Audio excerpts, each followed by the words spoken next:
Hello दोस्तों, नमस्ते। कैसे हैं आप? मैं हूं स्तुति और आप देख रहे हैं मेरा चैनल सिंप्लीफाइंग कॉन्सेप्ट्स विद स्तुति। आज हम शुरू करते हैं एक मज़ेदार टॉपिक जिसका नाम है फ्रैक्शंस। अब ये फ्रैक्शंस सुना सबने होगा, हम हमेशा सुनते रहते हैं और ये है बड़ा ज़रूरी और बड़ा इंटरेस्टिंग। चलो लेट्स स्टार्ट। अब बेसिकली फ्रैक्शंस में ना दो बहुत इम्पॉर्टेंट पार्ट होते हैं। एक होता है न्यूमरेटर और दूसरा होता है डिनोमिनेटर। ठीक है, अब इसको याद करने का क्या तरीका है? डिनोमिनेटर जी समझ लो डाउन है, D for down, D for denominator, तो बचा हुआ हो गया न्यूमरेटर। अब बेसिकली ये होते क्या है न्यूमरेटर और डिनोमिनेटर?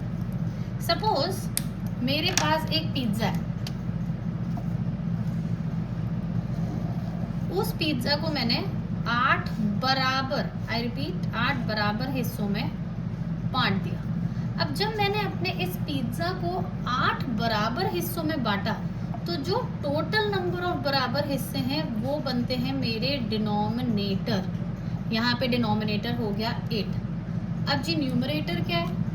न्यूमरेटर वो हिस्सा होता है जिसके बारे में हम बात कर रहे होते हैं। सपोज मैंने इस 8 हिस्से में 1, 2 और 3 हिस्से खा लिए।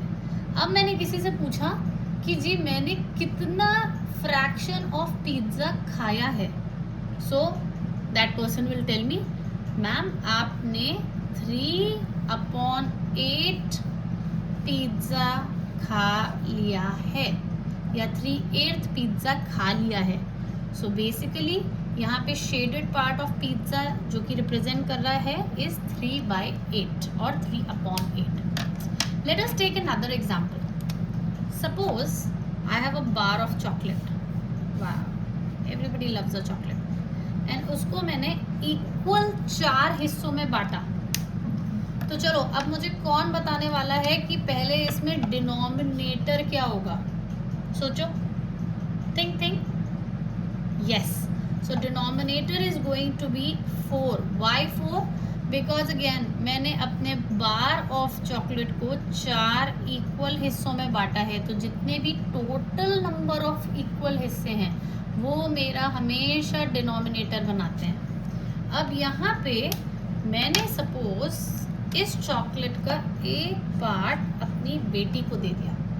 ठीक है, एक पार्ट बेटी को दे दिया, लेकिन अब मैंने पूछा मुझे फ्रैक्शन बताइए कि कितना पार्ट ऑफ चॉकलेट बच गया है, मतलब खत्म नहीं हुआ है, बच गया है।